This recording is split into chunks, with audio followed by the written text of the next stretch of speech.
אלכס שפיץ. תשמע, כשאתה רואה מכונית כזאת, אתה מחפש קצת יותר עוף.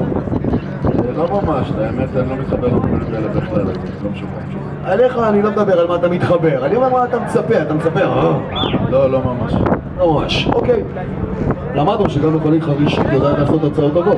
כן, בהחלט, אבל אתה מצפה שמכונית כזה לגמרי.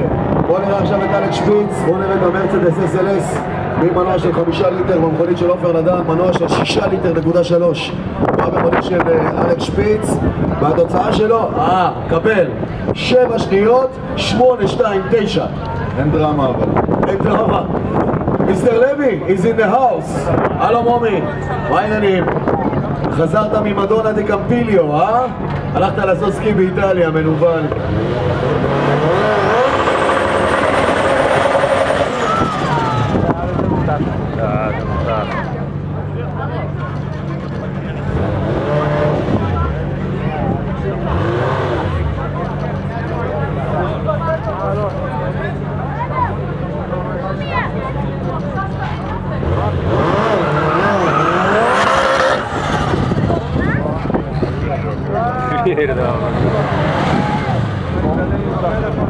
מומי לוי ממקם את המכונית שלו עכשיו על קו הסילון.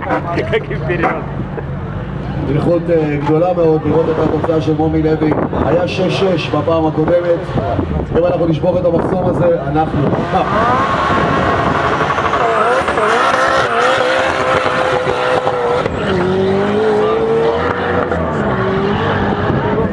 וואו, איך הדבר הזה טס. ובואו נראה עכשיו את התוצאה של מומי לוי. האם אנחנו נשבור את ה-6-6?